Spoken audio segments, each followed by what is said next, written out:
আমি একটা কথা অনেক সময় বলে থাকি যে চারটি জিনিসের দাম চার জিনিসের ভিতর, তার একটা হচ্ছে উম্মতের দাম হচ্ছে সুন্নতের ভিতর।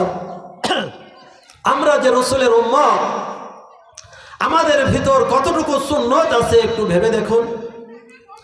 আমরা তো রাসূলের উম্মত বলে দাবি করি, রাসূলের একটা সুন্নতের কথা বলে যায় যেটা সহজ, আপনারা পালন করার চেষ্টা করবেন তো ইনশাআল্লাহ মুরব্বী বাবারা।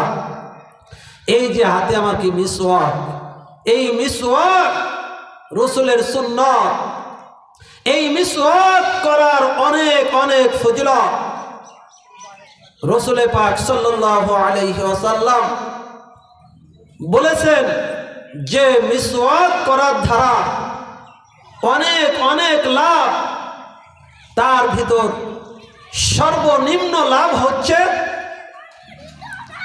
মৃত্যুর সময় কালেমা নসিব হবে। সুবহানাল্লাহ।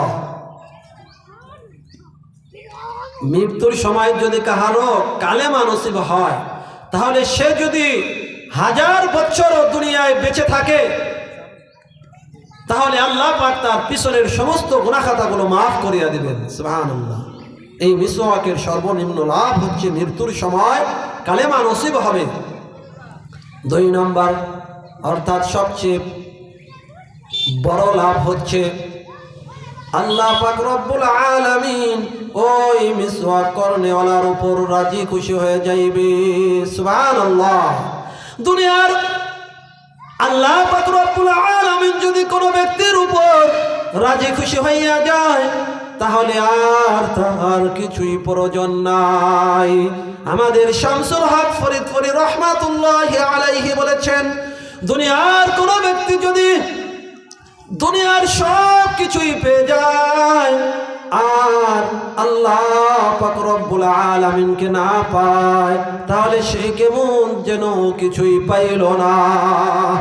আর যে ব্যক্তি দুনিয়ার কিছুই যদি না পায়, কিন্তু দুনিয়ার মালিক, সব কিছুর মালিক আল্লাহ রব্বুল আলামিনকে পেয়ে যায়, তাহলে সে কেমন যেন সব কিছুই পেয়ে গেল। মাল্লাহুল মাওলা ফালাহুল কুল, जो अल्लाह का हो गया उसका अल्लाह हो गया। বলেন সুবহানাল্লাহ।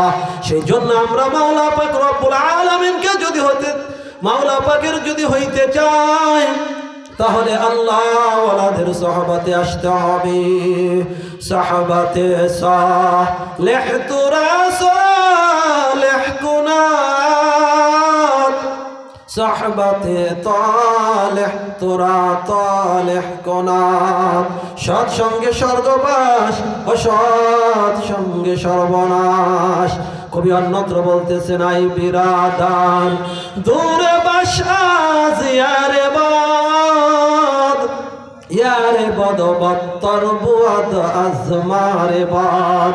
ও ভাই, তুমি শয়তান অর্থাৎ খারাপ বন্ধুদের থেকে দূরে থাকো, কেননা খারাপ বন্ধু হচ্ছে তোমার দুনিয়ার সাপ বিচ্ছু, বিষাক্ত সাপ বিচ্ছুর থেকেও বেশি মারাত্মক।